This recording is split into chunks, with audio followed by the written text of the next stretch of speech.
My name's Kelvin Tapuke. I'm with the Joint Centre for Disaster Research at Massey University in Wellington. Currently proxy lead for Te Arawa around supervolcanic eruptions, around caldera systems, also helping out in the Chatham Islands, the East Coast, in particular with school leadership. So I'd just like to take this opportunity to thank you, Ben, and your team for the invitation to come here today. One of the best things that we spoke about during the COVID from our Prime Minister was coming together as a collective. And what are those resources that we can share together to make a better product in terms of going across and building resilience within the community.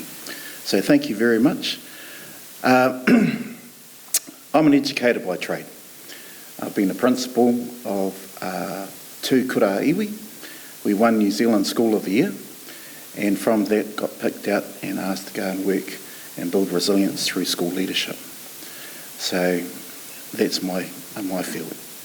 So working alongside with GNS, etc., it's been about developing core tools. So since COVID, everybody's gone onto their phones, onto their devices.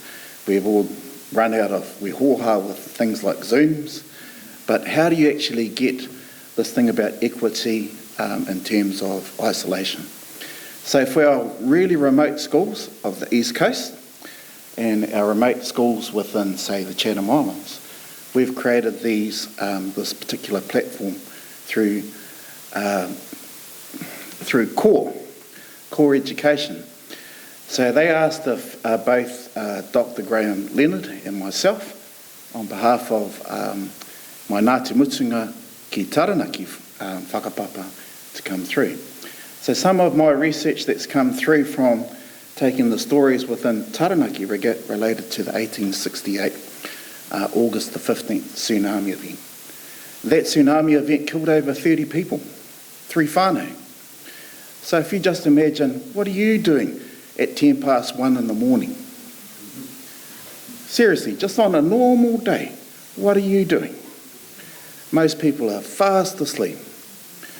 So there was a faint rumble that came through, then a massive jolt, loud noise like a locomotive engine, and the first wave took out the forest.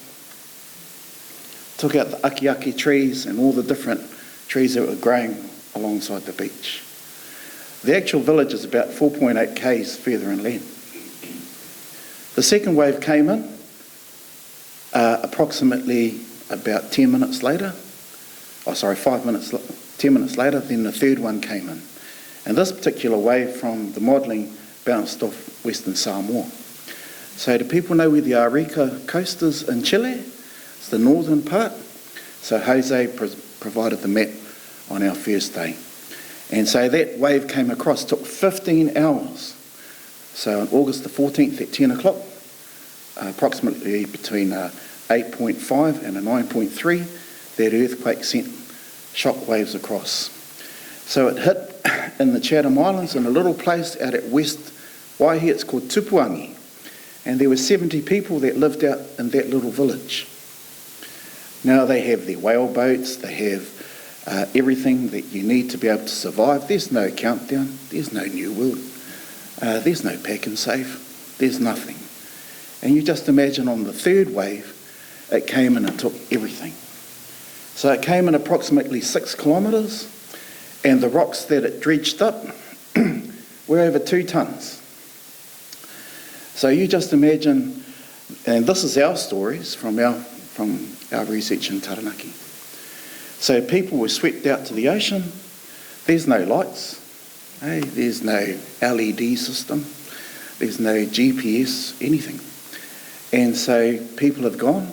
People that did manage to get out had to walk approximately 2 kilometres to the highest hill, which is over 200 metres high, called Maunganui. And so they're in the middle of the night calling out to people. Where are they? Now people just think about the event, they don't actually think about the oscillation period after that went for 24 hours. So how can you've lost everything. Got no food, just got the clothes on your back, everything is gone. So within that space, within that space of 3 years, to raise the funds, people returned to Taranaki as a result of that traumatic event. In our family, we still maintain those stories through names. So we call that a taonga manawa. So how do we share these bits of information, of science, of mātauranga Māori to build resilience? And one way we did was through this. Not too sure if we're going to get sound. So that's where the Chathams are, approximately 900 kilometres from here, heading towards the Antarctic in the roaring 44s down below. And there are a series of films. So we were there for 2 days, and snippets.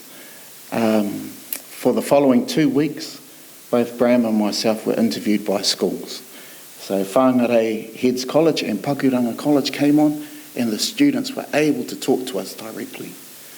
So to ask questions. So little Poppy from up at Whangarei Heads, she sent in some, would we be able to stand within a tsunami? I says, well, we'd start talking about the importance of long, strong, get gone. And you can't hear an earthquake, but you can hear they heard the rumble. How would you get, so it's on a peninsula, very flat.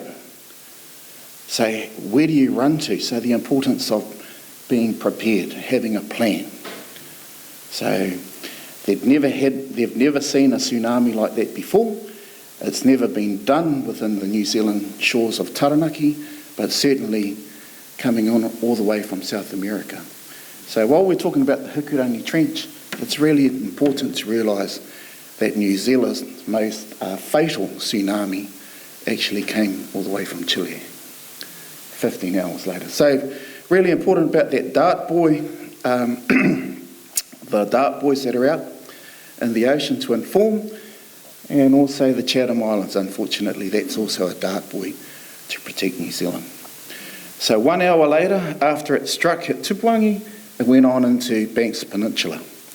So the person who recorded that particular information was a guy called Thomas Ritchie, an Irish landowner on the Chatham Islands, and he actually drew a map which is now in the museum. So there are those stories that are there. Christy Lee Thomas, she talks about from the Ngāti Mutunga or Wharekauri, the people over there. She's done extensive research on her people from there that talk about that. It was funded by EQC. Thank you, EQC. It's on Learn's field trips, so you're able to go through and you'll be able to see all the different bits of information. But there is a resource to help our communities. Kia ora te koutou.